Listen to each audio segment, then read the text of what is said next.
आफ्नो पार्टीको आन्तरिक कारणले अप्ठ्यारोमा पर्दै गइरहेको जुन अवस्था थियो, उहाँका विरुद्धमा उहाँले भनेअनुसार जुन दुरभिसन्धि रचिँदै थियो, अब त्यसबाट बच्नको निमित्त उहाँले एउटा क्षेप्यास्त्र प्रहार गर्नुभयो कि मलाई चाहिँ पोलिटिकल म्याप नेपालको निकालेको कारण, संशोधन गरेर निकालेको कारण र संसदबाट समेत निशान छापको पनि संशोधन र अनुमोदन भइसकेपछि अब त्यसलाई चाहिँ इन्डियाले अब निकै संवेदनशील ठानेर मलाई नै यो मुख्य कारक चाहिँ यही व्यक्ति हो भनेर निकाल्न खोजेको भनेर उहाँले चाहिँ आफ्नो बचाउ पनि गर्नुभयो र आफ्नो महानता पनि सिद्ध गर्न खोज्नुभयो एकैचोटि।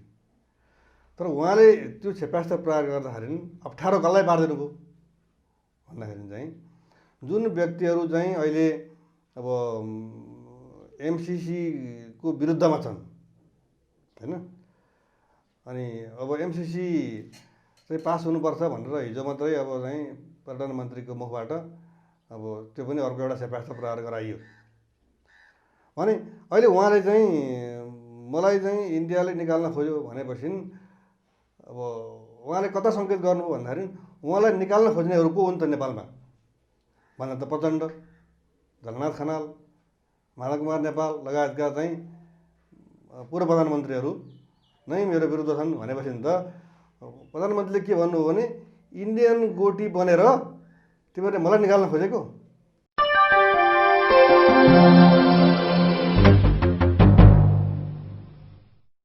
ग्रेटर नेपाल राष्ट्रवादी मोर्चाका अध्यक्ष फणिन्द्र नेपाल सरलाई हाम्रो च्यानलमा स्वागत छ। यहाँलाई धन्यवाद छ। अब प्रधानमन्त्रीको अभिव्यक्तिबाटै सुरु गरौँ, कस्तो रूपमा लिनु भएको छ? तपाईँले भन्नु न, के भन्नुभयो उहाँले? अब आफ्नो कुर्सी चाहिँ बाहिरकोबाट खतरा छ भन्ने जो अभिव्यक्ति दिनुभएको छ नि, त्यहीबाट सुरुवात गरौँ। उहाँले त नामै लिनुभएको छ।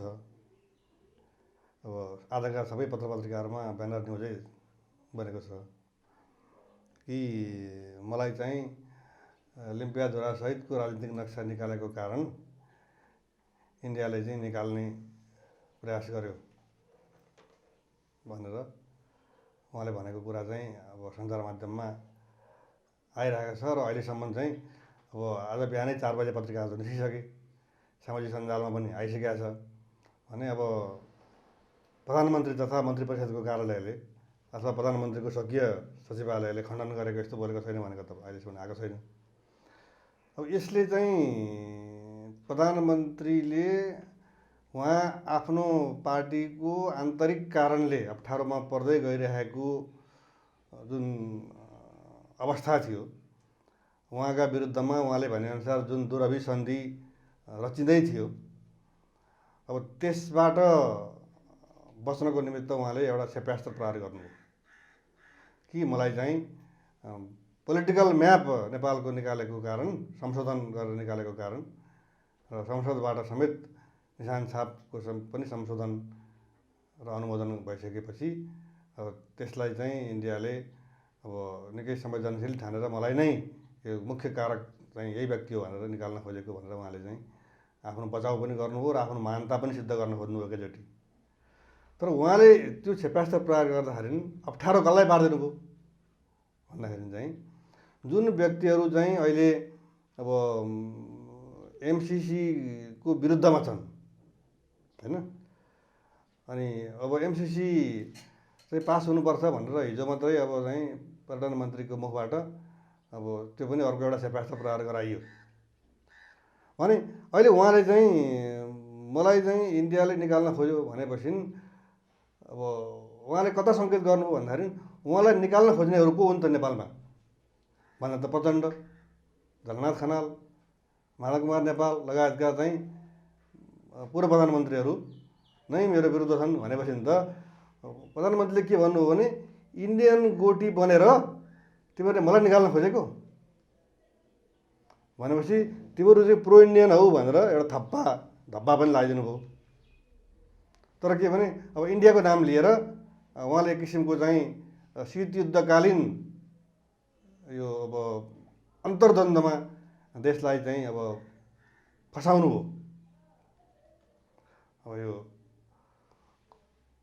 बोलेर फस्ने कुरा पनि हुन्छ कि कहिलेकाहीँ। अनि अब यही कार्यक्रममा पनि मैले एकपल्ट भनेको थिएँ, उहाँले आफ्नो व्यक्तिगत समस्या अथवा चाहिँ प्रधानमन्त्रीको आफ्नो पद धरापमा पर्न गएको सन्दर्भमा अघिल्लो दिनसम्म पूर्व प्रधानमन्त्रीहरूसँग चाहिँ म इन्डियासँग सहमति नगरिकन नक्सा खाँच्दिनँ भन्दै हुनुहुन्थ्यो। तर सिनारियो यसरी चेन्ज हुन लाग्यो कि उहाँले चाहिँ हट्नुपर्ने अवस्था आन्तरिक कारणले आउन लागेपछि ठ्याक्क रक्षा निकालिदिएपछि सारा राष्ट्र, सारा संसद, सारा प्रतिपक्षी, सबै किसिमका दलहरू सब एक भए र चाहिँ ठिक गर्नुभयो तपाईँले भने। अब अहिले त भुसको आगो त भित्रभित्र बलिरहेको रहेछ। उहाँले चाहिँ नक्सा निकाल्दैमा त्यसमा राष्ट्रिय सहमति कायम हुँदैमा उहाँलाई चाहिँ मानेर जाने भन्ने कुरा चाहिँ उहाँकै पार्टीभित्र देखिएन। त्यो खतराबाट आफूलाई मुक्त राख्नको निमित्त अब उहाँले चाहिँ एउटा चाहिँ ढाल प्रयोग गरिदिनु भयो। अब अहिलेसम्मको नेपाल भारतको सम्बन्धमा हेर्दा यतिको बोल्ने प्रधानमन्त्री अहिलेसम्म भेटिया छैनन् सम्भवतः। अब यो कुराहरूलाई हेर्दाखेरि हामी त पाकिस्तानको प्रधानमन्त्रीले जो बोल्नुहुन्थ्यो त्यही शैली अप्नाइयो भनेर पनि कुरा उठिरहेको छ होइन। अब प्रधानमन्त्रीले देखेको खतरा बाह्य या आन्तरिक यो दुवैलाई पनि यससँग जोडेर भन्नुपर्दा कसरी? होइन, पाकिस्तानले इन्डियासँग प्रतिद्वन्दिता गर्ने अथवा इन्डियाले केही कुरा पाकिस्तान विरुद्ध बोल्यो भने तत्काल खण्डन गर्ने मुहतोड जवाब भन्छ नि हिन्दीमा उनीहरूले, मुखभरिको जवाफ दिने भनेर हामी भन्छौँ हामी चाहिँ होइन। अब त्यो कुरा चाहिँ अब सामान्यतया हामीले हिजो यस्तो किसिमको मुखाग्र अथवा चाहिँ मुखर भएर इन्डिया विरुद्ध बोल्न सक्ने प्रधानमन्त्री नपाएको सत्य नै हो। तर के भने उहाँले चाहिँ पाकिस्तानले कार्तिक 16मा गएको कार्तिक 16मा चाहिँ पाकिस्तान एडमिनिस्टर्ड काश्मीरलाई पनि इन्डियाले आफ्नो काश्मीरभित्र राखेपछि उसले तत्काल कन्डेम गर्यो। हामी मान्दैनौँ, हामी अन्तर्राष्ट्रिय उसमा जान्छौँ भनेर चाहिँ एकदम तीव्र र तीक्ष्ण रूपमा प्रहार गर्यो इन्डिया विरुद्ध। तर हामी कहाँ त एक हप्ता लाग्यो होइन। अझ के भनौँ भने यदि पाकिस्तान एडमिनिस्टर्ड काश्मीरलाई इन्डियाले आफ्नो नक्सामा राखेको थिएन भने हाम्रो राखेको कुरा त त्यतिकै सेलाएर जान्थ्यो। जसरी 5-7 वर्ष हाम्रो टेरिटोरी 19 किलोमिटरदेखि 25 किलोमिटर हाम्रो चाहिँ टेरिटोरीमा इन्डियाले चाहिँ त्यो बाटो बनाएको जुन कुरा आएको छ उद्घाटन पनि भइसक्यो। अनि त्यस 5 वर्षसम्म 7 वर्षसम्म लगाएर बनाएको बाटो बनेको कुरा थाहा नपाउने भन्ने जुन हाम्रो चाहिँ प्रवृत्ति छ, मैले पहिले पनि भनेको छु कि यसरी राष्ट्रलाई ढाँटेकोमा त प्रधानमन्त्री अरू देशमा भए प्रधानमन्त्री अहिले जेलमा हुनुहुन्थ्यो होइन। आफ्नो बचाउको निमित्त उहाँ जे पनि बोल्नुहुन्छ र अहिले उहाँको अभिव्यक्तिलाई पाकिस्तानी प्रधानमन्त्री इमरान खानको अभिव्यक्तिसँग अथवा उनीहरूको चाहिँ जुन ढङ्गले कुरा गर्छन् त्यो शैलीमा चाहिँ हाम्रो प्रधानमन्त्री जानुभयो भनेर मुख पर्नुपर्ने चाहिँ म चाहिँ केही पनि देख्दिनँ। किनभने अब उहाँले निरन्तर हामीलाई झुट बोल्नुभयो कि उहाँले भन्नुभयो र चुच्चो परेको नक्सा मैले देखेकै छैन। उहाँको चाहिँ विभागीय मन्त्री चाहिँ अब भूमि व्यवस्थापन मन्त्रीले पनि यो चुच्चो त मैले 200 वर्षको इतिहासमै देखेको छैन भन्नुभयो होइन। अनि अब भोलि त त्यो चुच्चो भएकै नक्सा चाहिँ अब निकाल्नुभयो। अब जुन कुरालाई चाहिँ ग्रेटर नेपालले पनि हार्दिकतापूर्वक स्वागत गर्यो, किनभने इन्डियाले मेची र महाकालीको नेपालको टेरिटोरीलाई पनि आफ्नो चाहिँ टेरिटोरी भनेर चाहिँ राख्यो। त्यसको विरुद्धमा चाहिँ हामीले आवाज उठाइरहेका थियौँ र त्यो नक्सा निक्लिनुलाई सबैले स्वागतयोग्य भनेर स्वागतै गरेका छन्। एक किसिमको चुनौती पनि हो। तर के भने तपाईँको कुरामा म आउँछु, पाकिस्तानी प्रधानमन्त्रीको जुन किसिमको शैली छ र जे काम पाकिस्तानी प्रधानमन्त्रीले इन्डिया विरुद्ध गर्न सक्नुहुन्छ, अब त्यो हैसियत त हाम्रो प्रधानमन्त्रीसँग छैन। अब प्रधानमन्त्रीलाई बाहिर प्रभाव बढी हुन्छ या आन्तरिक, यो उहाँको क्रियाकलापलाई पनि मूल्याङ्कन गरेर हेर्दाखेरि चाहिँ कस्तो देख्नुहुन्छ? होइन, करिब 2/3 मेजोरिटीको सरकारको प्रधानमन्त्री रुलिङ पार्टी एउटै मात्रै सिङ्गल पार्टी मात्रै लिने हो भने पनि एब्सोल्युट मेजोरिटी सुविधाजनक बहुमत छ होइन। र उहाँलाई अब हटाउनुको निमित्त अब 2 वर्ष चाहिँ केही पनि गर्न पाइँदैन भने त बित्यो। तर उहाँकै चाहिँ पार्टीभित्रबाट सांसदहरूले उहाँ विरुद्ध चाहिँ अब आफ्नै पार्टीले अविश्वास प्रस्ताव लिएर जानु त कुरा भएन। तर कुरा के भयो भने कसरी निरन्तर अप्ठ्यारोमा पारेर राजीनामा गर्न बाध्य पार्न सकिन्छ भन्ने कुरा चाहिँ अब उहाँका विपक्षीले, उहाँका विरोधीले त्यो रणनीति अपनाएको देखियो। र त्यो रणनीतिलाई चाहिँ उहाँले चाहिँ अब तिमीहरू चाहिँ भारत परस्त हौ, इन्डिया समर्थक हौ, इन्डियाको इसारामा तिमीहरूले मलाई चाहिँ अप्ठ्यारोमा पारेका हौ भनेर उहाँले चाहिँ अब काउन्टर दिनुभयो।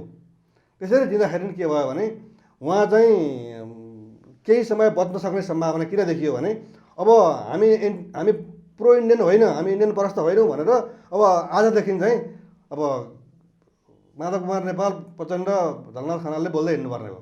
हामी कहाँ इन्डियाले भनेअनुसार हामीले गरेको हो, यहाँ हाम्रो आन्तरिक मामिला हो भन्दै जानुपर्ने हो। अब उहाँको व्यवहार, प्रधानमन्त्रीको व्यवहार चाहिँ आन्तरिक किचलोमा कति होइन, उहाँको त के भने पार्टीभित्र उहाँले चाहिँ मिटिङमा अरूले उठाएको कुराको फेस नगर्ने, सकेसम्म अब मिटिङमा आउँदै नआउने। अझ के पनि कुरा सुने भने मैले उहाँ मिटिङमा नआएको चाहिँ सन्दर्भमा एकजना चाहिँ उहाँको नजिकको व्यक्ति, उहाँको चाहिँ अब मित्र भनौँ न, के भन्नुभयो भने प्रधानमन्त्री यहीँ हुनुहुन्छ नि, यो प्रक्रियाबाट उहाँ कहाँ भाग्नु भएको छ र उहाँले थाहा पाइहाल्नुहुन्छ नि, उहाँ किन यहाँ आइरहनु पर्यो र भने उहाँ फेसै गर्न चाहनुहुन्न। गैर जिम्मेवार, त्यो त गैर जिम्मेवार अभिव्यक्ति थियो। अब यी कुराहरूले चाहिँ पार्टीमा किचलो भएको हो कि भारतको कारणले, यो स्पष्ट रूपमा भन्नुपर्दा के भन्नुहुन्छ? होइन, एउटा कुरा के भने इन्डियाले खास गरी हाम्रो संविधान संशोधन गरेर निशान छापमा पनि परिवर्तन, त्यो संशोधित नक्सालाई राखिसकेपछि र त्यसमा देखिएको अभूतपूर्व एकता, इभन चाहिँ नेपालीहरूले इन्डियन आप्रवासीहरू जो अहिले संसदमा छन्, अब तिनीहरूका कारण चाहिँ राष्ट्रिय सुरक्षा खतरामा छ भन्ने कुरा गरिरहेको सन्दर्भमा चाहिँ त्यो पक्षबाट समेत आएको चाहिँ समर्थन र उसले पाएको चाहिँ एक किसिमको वाहवाहीलाई हेर्दाखेरि होइन, अब त्यसले चाहिँ इन्डियालाई उसले जुन किसिमले चाहिँ यो सफल नहोला, जस्तो श्यामशरण यहाँ चाहिँ संशोधन हुनुभन्दा अगाडि आएर चाहिँ चलखेल गरेको, त त्यो कुरा पनि प्रभावकारी नभएको, जसरी संविधान जारी गर्दाखेरि चाहिँ एक भएका थिए पार्टीहरू, त्यसै गरी चाहिँ नेपालको राजनीतिक नक्सामा भएको संशोधनलाई पारित गर्नुको निमित्त पनि त्यसै गरी एक भए। र त्यसले चाहिँ रुष्ट भएको इन्डियाले कुनै पनि हत्केन्डा प्रयोग गर्छ भन्ने कुरामा चाहिँ हामी 100% विश्वस्त हुनुपर्छ। र त्यसका निमित्त अब प्रधानमन्त्रीले भने जस्तै उहाँका विरोधीहरू चाहिँ अब इन्डियाको गोटी बनेका छैनन् भनेर भन्न पनि सकिँदैन। हेर्नुहोस्, किनभने एकातिर नेपालमा एउटा साइकोलोजी के छ भने इन्डियाले नै सत्तामा पुर्याउँछ, इन्डियाले नै सत्ताबाट च्युत गरिदिन्छ भन्ने पनि छ। अनि अर्को चाहिँ अब छिमेकको राजनीतिक समर्थन अब चाहिँ प्रधानमन्त्रीलाई छैन भनिसकेपछि अब उहाँका विरोधीहरू थप चाहिँ अब उनीहरूको मोरल बुस्टअप हुने भयो। हामी चाहिँ अब तपाईँको विरुद्धमा छिमेक पनि छैन। अब यो प्रधानमन्त्रीको क्रियाकलाप, व्यवहार हेरेर इन्डियन साइकोलोजीसँग म्याच गरेको कुरा चाहिँ कति सत्य हुन्छ? होइन, संयोग त्यस्तै पर्यो। मैले अघि तपाईँलाई भन्न खोजेको थिएँ, त्यो छुटिरहेको थियो कि हाम्रो संविधान संशोधनपछि वार्ताको सम्भावना नै समाप्त गरिदियो यो कुराले भनेको हो कि नि त इन्डियाले। भनेपछि अब उनीहरूले चाहिँ हाम्रो जमिनलाई नक्सामा राख्दाखेरि हामीले सहर्ष स्वीकार दियो भने चाहिँ नेपाल भारत सम्बन्ध विशेष हुने, एकदम राम्रो हुने। अनि हाम्रै जमिनलाई हाम्रै नक्सामा राखेर अनि छुटपुट भएको संशोधन गरेको भनेर चाहिँ संविधान संशोधन गर्दाखेरि चाहिँ अनि वार्ताको सम्भावना नेपालले समाप्त गर्यो भन्ने। अब कोरोनाको बिचमा उसलाई चाहिँ चाइनासँग सैनिक द्वन्द्व भइरहेको छ, त्यहाँ वार्ता गर्न मिल्ने, अस्ट्रेलियासँग रणनीतिक वार्ता गर्न मिल्ने, अनि हामीसँग चाहिँ अब के अरे चाइनासँग हारेको रिस चाहिँ नेपालसँग पोख्ने जुन इन्डियाले जुन प्रवृत्ति देखाएको हो, त्यो हेर्दाखेरि चाहिँ अब इन्डियाले केपी शर्मा ओलीले भने जस्तै प्यादाहरू प्रयोग गरेको हुनसक्छ। यसमा चाहिँ अब होइन भनेर भन्नुपर्ने अवस्था छैन। अब प्रधानमन्त्रीको शैली हेर्दाखेरि चाहिँ उहाँले एमसिसी जसरी पनि पास गर्नुपर्छ भनिराख्नु भएको छ होइन। अब जनताको विरोध सँगसँगै पनि छ। यो उहाँको यो विरोधले गर्दाखेरि पनि अब यो उहाँको जो अभिव्यक्ति आएको छ हिजो, यसलाई चाहिँ कति समर्थन मिल्छ पब्लिक लेभलबाट? होइन एउटा कुरा उहाँको चाहिँ आकलन चाहिँ के चाहिँ गलत हो भने नि उहाँले चाहिँ मलाई इन्डियाले हटाउन लाग्यो भनेर चाहिँ त्यसको आडमा एमसिसी पास गर्न खोजेको हो भने चाहिँ त्यो उहाँ सफल हुनुहुन्न हेर्नु होइन। तर उहाँले के गरिदिनु भयो भने एमसिसीको विरुद्धमा भएका मान्छे पनि तिमीहरू त देखावटी मात्रै विरोधी हौ, तिमीहरू त इन्डियनकै प्यादा हो भनिदियो नि त। यो खालि देखाउनुको लागि गरेको। अब यो सँगसँगै जोडिएर हिजो मात्रै पर्यटन मन्त्री योगेश भट्टराईको पनि अभिव्यक्ति आयो एमसिसी पास हुन्छ भनेर। के हुने हो यो? होइन यो चाहिँ उहाँले तर्साएको होइन, म पेलेरै जान्छु भनेको होइन। अनि अब तिमीहरू चाहिँ धेरै बकबक गऱ्यो भने तिमीहरूलाई म इन्डियन धारकै मान्छे हो भनेर प्रमाणित गरिदिन्छु भनेर त उहाँले बोलि नै सक्नुभयो होइन।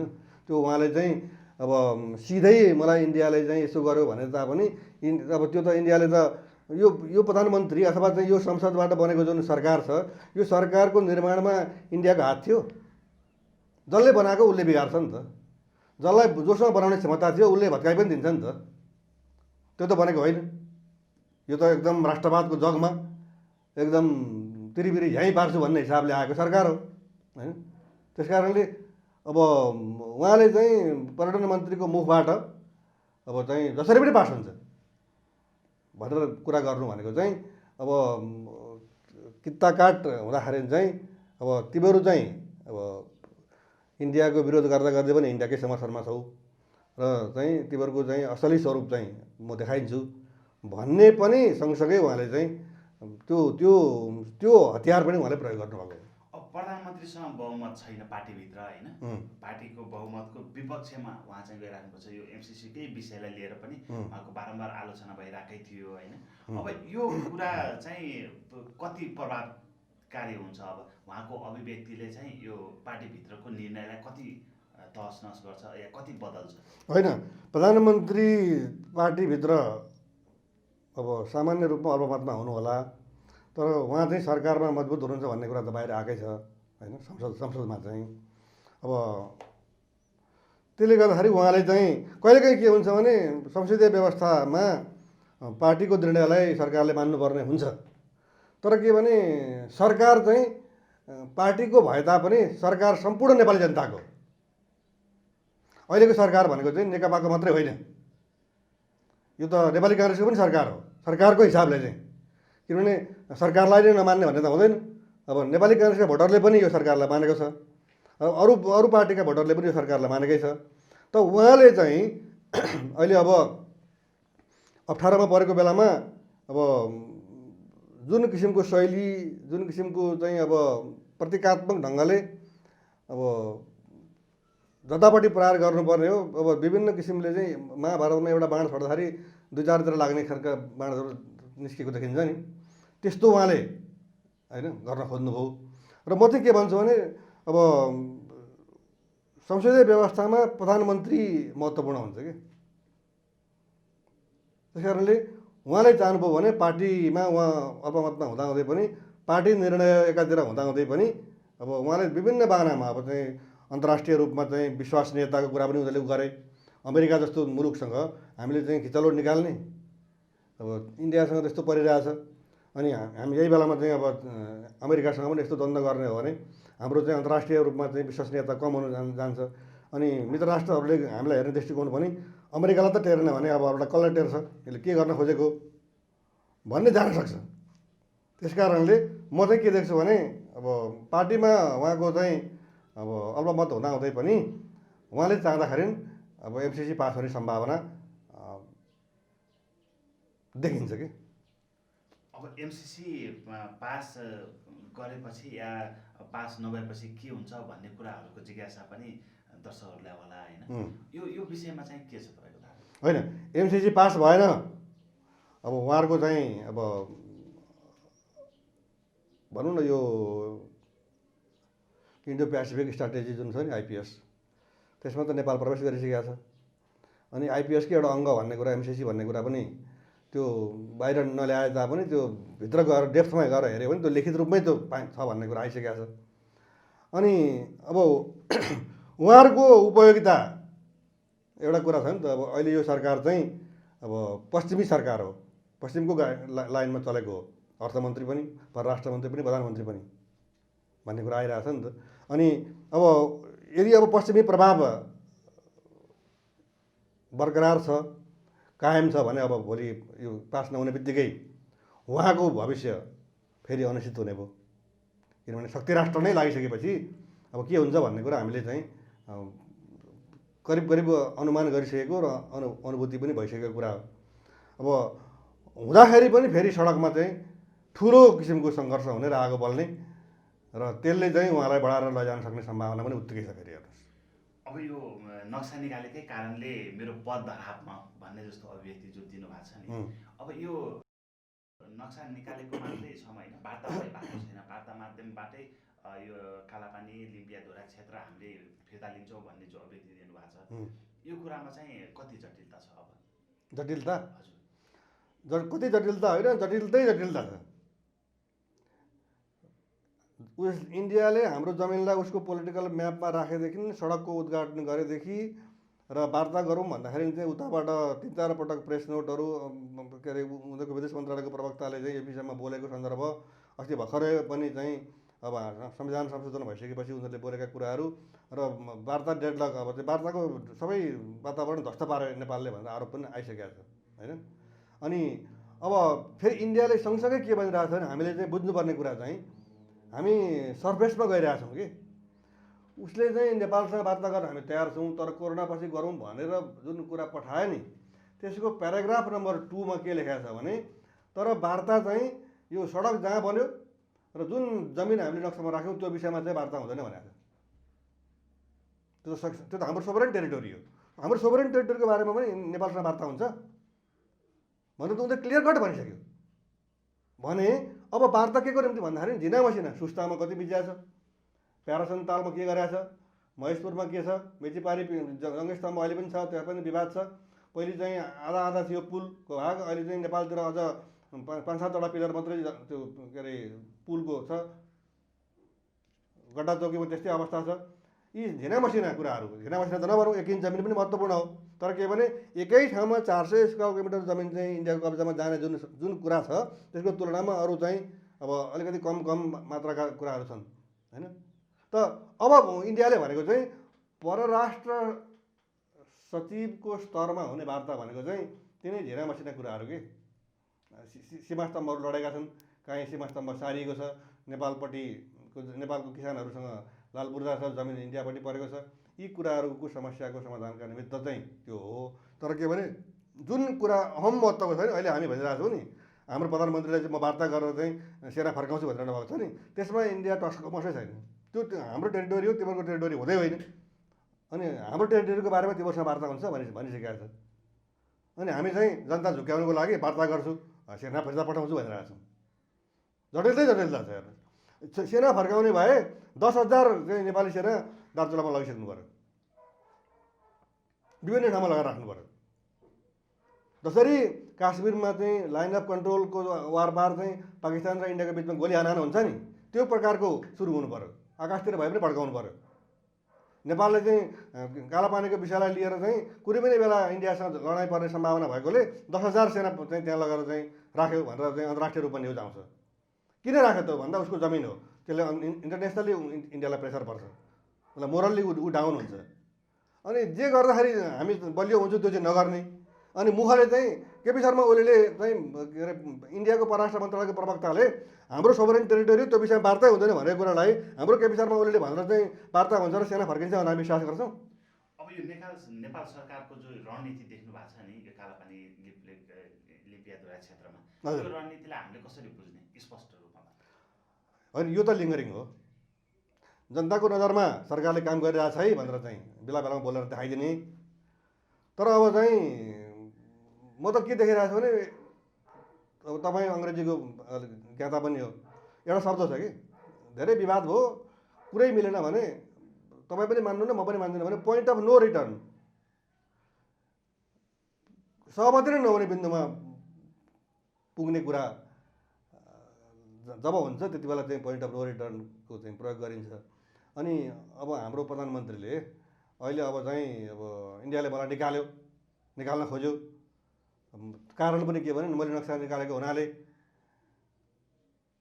भनेर जुन कुरा चाहिँ रोइगराइ गर्दै हुनुहुन्छ नि, त्यसले उहाँलाई बचाउ त गर्छ, तर के भने त्यो उहाँको कुटनीतिक शिष्टताभित्र नपर्नुपर्ने कुरा पर्यो कि। उहाँले त के भने हटलाइन छ इन्डियाको समकक्षी नरेन्द्र मोदीसँग कुरा गर्नको लागि, त्यो हटलाइन उहाँ किन प्रयोग गर्नुहुन्न? अनि अब कसको जमिन हो, ल ठिक छ, पहिलो चरणमा ल सेना हटाउने कुरालाई दोस्रो चरणमा राखौँ। पहिलो चरणमा चाहिँ इन्डियाले पनि हाम्रो जमिनलाई उसको नक्सामा राखेको छ, हामीले त हाम्रो जमिनलाई हाम्रो नक्सामा राख्यौँ, यसमा कुनै आपत्तिको कुरै भएन भने अब कुरा के आयो भने नक्सामा राखेको सन्दर्भले त जमिन कसको भन्ने त कुरा त उठ्यो नि त। इन्डियाले पनि राखिछोडेको छ, उसले पोलिटिकल म्याप करेक्सन गरेको छैन, हामीले त राख्नु नै पर्थ्यो, हामीले राख्यौँ भने पहिलो वार्ता त इन्डियाले उसको पोलिटिकल म्यापबाट हाम्रो टेरिटोरीलाई हटाउनु पर्यो, त्यो वार्ता हुनु पर्यो पहिले। अनि अब त्यतापट्टिको ध्यान चाहिँ छैन। अब हो प्रधानमन्त्रीले भने जस्तै अब त्यहाँबाट सेना इन्डियाले चाहिँ फिर्ता लग्यो भने अब त्यहाँ नेपालले सेना लगाएर राख्यो, हाम्रो जमिन भयो। तर इन्डियाले अब जुन ढङ्गले बाटो बनाएर उद्घाटन गर्यो, अब हेर्नु न, उद्घाटन नगरेको भए पनि हुन्थ्यो नि। अब 7 वर्षसम्म नेपाल चुप लाग्ने, त्यहाँ जमिनै तिमीहरूको होइन, त्यहाँ हामीले बाटो बनायौँ भनेर उसले चाहिँ नेपाललाई हेपेर उद्घाटन गरिदिएको हो नि त त्यो त। यद्यपि अब मोदीलाई धन्यवाद दिनुपर्छ बिजेपी सरकारलाई कि त्यसले गर्दा नेपालमा चाहिँ एन्टी इन्डियन सेन्टिमेन्ट झन् बढेर गयो र राष्ट्रिय अखण्डताका निमित्त राष्ट्रिय एकता चाहिँ अभूतपूर्व रूपमा देखियो होइन। त्यो तर त्यो के हो भने कागजी कुरा भयो, यो भावनात्मक र संवेदनशील विषय त भयो, किनभने राष्ट्रियता सबैलाई प्यारो छ। तर कुरा के छ भने सर्वोच्च अदालतले कसैलाई चाहिँ मुद्दामा घर जिताइदियो, तर त्यो व्यक्ति जसले जितेको ऊ घरमा जानै सक्दैन, घरमा त अर्को पक्ष बसिरहेको छ भने जस्तै अब हामीले चाहिँ अब कम्तीमा हाम्रो जमिनलाई हाम्रो नक्सामा छुटेकोलाई सच्यायौँ, मिलायौँ भनौँ न। अब यो तर जमिन त इन्डियाको हातमै छ। भारतसँगको सम्बन्ध जो बिग्रेको छ नि, हजुर, यो बिग्रेको सम्बन्धबाट आफू बच्नको लागि अमेरिकासँग नजिक प्रधानमन्त्री हुनुहुँदैछ एमसिसी मार्फत भन्ने जो विश्लेषणहरू छ नि, यसमा चाहिँ के देख्नुहुन्छ? होइन, यो त हेर्नुहोस् बच्नको निमित्त एउटासँग चाहिँ बच्नको निमित्त अर्को शक्तिशालीको सहयोग लिने भन्ने कुरा त त्यो रणनीतिभित्रै पर्ने कुरा हो।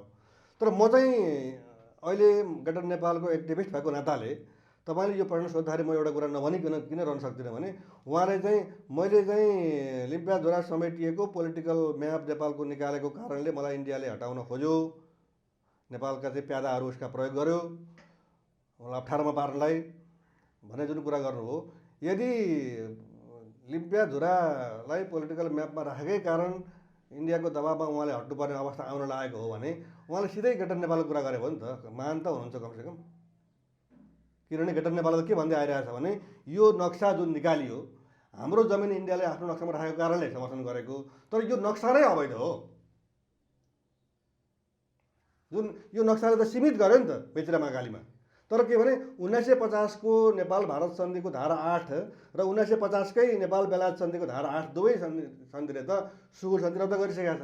अनि रद्द भएको सुगुल सन्धिको आधारमा नक्सा जारी गर्दा हामी हाँसी खुसी हुनुपर्ने, रमाउनु पर्ने, थप्पडी मार्नुपर्ने कुरा त केही पनि छैन भने उहाँले त भन्नु पर्यो अब नेपाल र इन्डियाले नै 1950 को जुलाई 31 तारिखमा सन्धि गरेर धारा 8 अनुसार सुगुल सन्धि रद्द भइसकेको छ। सुगुल सन्धिकारी पक्ष बेलायत र सुगुल सन्धिकै हस्ताक्षरकर्ता नेपालले पनि सही गरेर सुगुल सन्धि छैन भनिसकेको छ, अस्तित्वमा छैन भनिसकेको छ। अनि 1960 मा चाहिँ संयुक्त राष्ट्रसङ्घले पनि त्यो डिकोलोनाइजेसन भन्ने एउटा प्रस्ताव पारित गरेर संसारमा अब उपनिवेश रहनु हुँदैन भनिसकेको छ। भने यी यावत सन्दर्भले चाहिँ अब सुगुल सन्धि अस्तित्वमा छैन, त्यसकारणले अब लिम्पियाधुरा होइन नेपालको नक्सा त अब टिस्टा र सतलजको कायम हुन्छ, त्यतापट्टि नेपाली जनताको ध्यान छ, त्यतापट्टि मेरो ध्यान आकर्षण भएको छ भनेर बोल्नु पऱ्यो नि त। साँच्चै उहाँले चाहिँ अब सहिदै बनाउन खोजिएको उहाँलाई भने फाइट फर गुड फाइट गर्नु पऱ्यो उहाँले। अब यो कुराले गर्दाखेरि नेपाल भारत सम्बन्धमा कस्तो असर पार्छ? होइन, एउटा कुरा के छ भने या त हामी हाँसी खुसी इन्डियाको नोकर बन्न तयार भएर बसौँ, उसले जे गरिरहेछ छोडिदिउँ, अब ठुलोसँग सकिँदैन भनौँ। होइन, हामीसँग स्वाभिमान छ, हामीसँग गौरव छ। सार्वभौमसत्ता ठुलो सानोको चाहिँ फरक फरक हुँदैन, एउटै हुन्छ। राष्ट्रियताका निमित्त जसरी इन्डियालाई काश्मीर प्यारो छ, जसरी हामीलाई पनि अब लिम्पियाधुरा र दार्जिलिङ कुमाउँगढ प्यारो छ, त्यो कुरा इन्डियाले बुझिदिनु पऱ्यो कि उसलाई चाहिँ जमिन प्यारो हुने। अनि नेपाललाई चाहिँ अब के मतलब हामीले जे गर्छौँ त्यो उसले मान्नुपर्छ भन्ने कुरा। अब हामीसँग चोइस आयो कि हामी मरेर भए पनि लडेर भए पनि स्वाभिमान बचाएर चाहिँ बस्ने कि लत्रिएर अब खालि के भने दाल भात खानको निमित्त। अब खाना त के भने अब खानु सुत्नु यही मात्र जन्मको ध्येय हो भने मनुष्य पशु पक्षीमा भेद केले गराउने भन्ने एउटा कविता छ कि। अब खाने मात्रै हो भने त कुकुरले पनि खाएकै छ। तिहारमा चाहिँ कुकुर तिहारमा एकपल्ट माला पनि लागेको छ, हेर्नुहोस्। अब त्यही शैलीमा जानु पऱ्यो हामी। होइन भने संसारमा आज पनि अब गोर्खाली सेनाको नेपाली सेनाको वीरता गौरव लाग्दो किसिमको छ। अब त्यसको चाहिँ प्रयोगै नगरिकन तम शरणम गर्ने हो भने चाहिँ अब कि त्यसरी जानु पऱ्यो। तर के भने कुरा मात्रै गरेर चाहिँ हुँदैन कि। त्यो कुरा गरिसकेपछि त्यो कामका निमित्त एक्सन देख्नु पऱ्यो कि। हामी चाहिँ हाम्रो प्रधानमन्त्रीलाई म्यान इन एक्सन देख्न चाहन्छौँ कि हामी, तर उहाँ चाहिँ गफ गर्दै हुनुहुन्छ। हस्, आफ्नो महत्त्वपूर्ण समय र विचार राख्नु त्यसको लागि फरिद सरलाई धेरै धेरै धन्यवाद। एकदमै समसामयिक विषयमा तत्काल राख्ने अवसर दिनुभयो, यसका निमित्त अब ध्रुवजीप्रति व्यक्तिगत रूपमा र डाभे टेलिभिजन परिवारप्रति म आभारी छु। धन्यवाद।